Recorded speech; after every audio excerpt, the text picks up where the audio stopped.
Well, see, what happened with black people, what gets them in trouble, the will and last testament, what happened after they pass on, then they go and probate the family on down the line, they don't pay any taxes. It's like the Bridget place, and that's when people for taxes come back there and take the land. The same thing that happened to James Bridget place over there. Got here in 1967. See, but that's not only what happened, with black people. If you don't put those types of things in place like that, it gets in probate. Once it gets in probate, it's gone if you don't pay those taxes. But it's a little bit. I think the law has changed somewhat a little bit differently now, but still, you can't let it go into.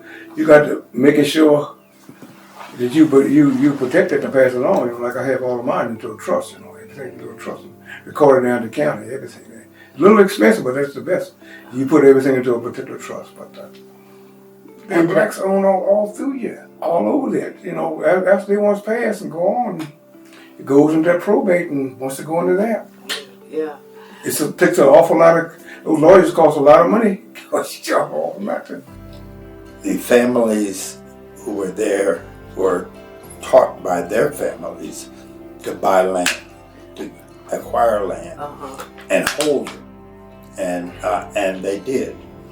And again, what you hear Howard and Velma and Dorothy describing is duplicated over there.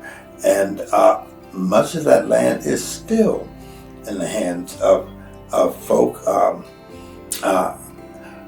As I drive along the road where my house is, I laugh to myself and sometimes almost want to cry because I see old houses that need to be refurbished, and then I'll go a little farther and here's a mansion, and I know right away who lives in that mansion, and then I know they bought that land from a black person.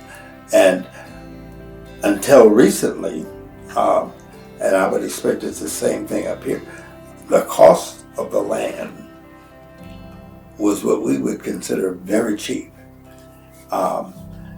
And that's why smart whites came in 20, 30 years ago and bought parcels, and that's where you see these mansions. You just drive down Antioch Road, you'll see what we're talking about there. And the smart blacks held on to their land, are still holding on to it. Velma can tell you, she told you about the Washington man who bought land on Waterfall Road. It's still there. And it's occupied by her family. And it's a lot of land. Howard's got the same situation. I would never want to sell my house. Like I told somebody, I said I'd give it to somebody I'm related to before I sell it, because there's an attachment. It's like selling off part of your own or something like that. It's a part of my life. Waterfall Road, Haymarket. I've lived here all my life. I've lived in in other areas and came back, but this is home. You got to have somebody who go and trust. I know a lot of people that's in my family and going to another state and do something, they're not able to keep up. They may build it there, but once it comes to a certain point of paying those expenses, a mortgage or the taxes, they're not able to do it. And then you have to put it up, to sell. And of course, the black type comes on, but white's going to come in and buy that particular type home.